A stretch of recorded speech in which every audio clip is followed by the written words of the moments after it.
अस्सलाम वालेकुम dear students, myself Sajjad Bajwa, MPhil zoology. और आज हम पढ़ेंगे बेटे बायोलॉजी। बायोलॉजी का फर्स्ट चैप्टर है इंट्रोडक्शन टू बायोलॉजी। बायोलॉजी के इंट्रोडक्शन से पहले मैं आप लोगों को साइंस के बारे में थोड़ा सा बता दूँ। साइंस क्या है बेटे? Science is the study in which observations are made, experiments are done and logical conclusions are drawn in order to understand the principles of nature। यानी कि नेचर्स के प्रिंसिपल्स को अंडरस्टैंड करने के लिए हम एक्सपेरिमेंट्स करते हैं। एक्सपेरिमेंट से पहले हम ऑब्जर्वेशंस करते हैं, फिर जाकर हम लॉजिकल कंक्लूजन्स निकालते हैं किसी भी प्रिंसिपल को, नेचर के किसी भी प्रिंसिपल को अंडरस्टैंड करने के लिए। तो उसके बाद है branches of science. Ancient time में जो साइंटिफिक नॉलेज था, जो साइंटिफिक इंफॉर्मेशन थी बेटे, वो आगे ब्रांचेस में डिवाइडेड नहीं थी, वो कम्प्लीट फॉर्म में थी। लेकिन आजकल जदीद दौर में जो साइंस है बेटे, वो डिफरेंट ब्रांचेस में डिवाइडेड है। तो जो आपके सिलेबस में ब्रांचेस हैं उनमें हम स्टडी करेंगे बायोलॉजी को, केमिस्ट्री को, फिजिक्स को और मैथमेटिक्स को। तो सबसे पहले जो कि आज हम बायोलॉजी की बात कर रहे हैं 9th क्लास के, तो हम बेटे बायोलॉजी की डेफिनेशन के बारे में, बायोलॉजी का वर्ड किन दो अल्फाज से अखज़ हुआ है, बायोलॉजी की डिवीजन्स के बारे में और बायोलॉजी की ब्रांचेस के बारे में इंशाल्लाह हम नेक्स्ट लेक्चर में बात करेंगे। तो बायोलॉजी का वर्ड बेटे दो ग्रीक वर्ड से निकला है। एक का मतलब है, एक है बायोस और सेकंड है लोगोस। बायोस का मतलब होता है लाइफ एंड लोगोस का मतलब होता है थॉट्स और रीजनिंग।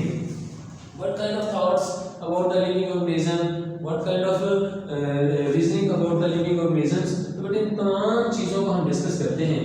तो बेटे बायोलॉजी क्या है? Biology is the scientific study of life. अब हम बात करें कि बायोलॉजी का वर्ड बायोस एंड लोगोस से निकला है। तो बेटे बायोस का मतलब लाइफ और लोगोस का मतलब है थॉट्स, रीजनिंग, स्टडी। तो it means that living organisms से रिलेटेड हमारे थॉट्स, हमारे व्यूज, हमारे आइडियाज, इन तमाम चीज़ों को हम बायोलॉजी में स्टडी करेंगे। लिविंग ऑर्गेनिजम्स के बारे में हमारे क्या थॉट्स हो सकते हैं?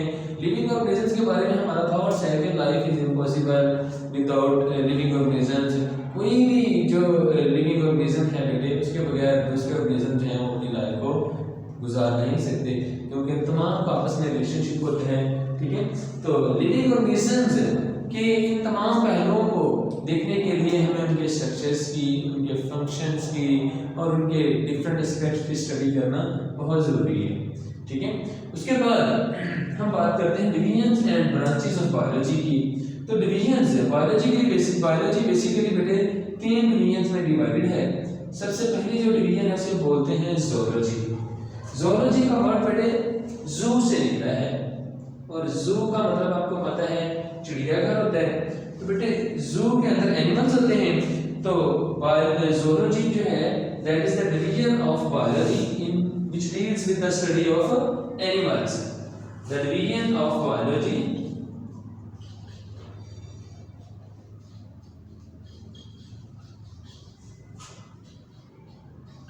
which deals with the study of animals।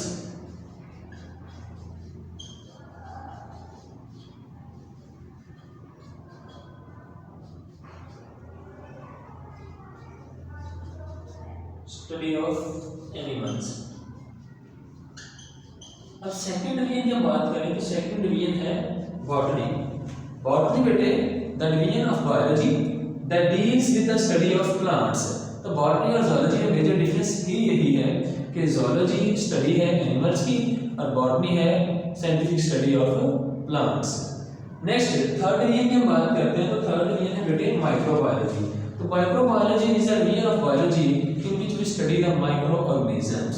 Micro organisms like bacteria, viruses, their structures, their functions and their effects on other living organisms. ये तमाम की तमाम चीज़ें हम स्टडी करेंगे बेटे माइक्रोबायोलॉजी।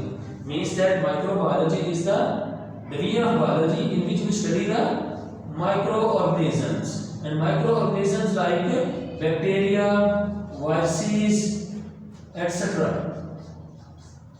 इसके अलावा बेटे उनके इफेक्ट्स, उनके स्ट्रक्चर्स, उनके फंक्शंस एंड उनकी लाइफ एक्टिविटीज, ये तमाम की तमाम चीज़ें हम माइक्रोबायोलॉजी में स्टडी करते हैं। तो आज का लेक्चर इतना ही है। नेक्स्ट इंशाल्लाह हम मिलते हैं अगली वीडियो के साथ। अगले लेक्चर में हम ब्रांचेस ऑफ बायोलॉजी को डिस्कस करेंगे। अल्लाह हाफिज़, अल्लाह निगहबान।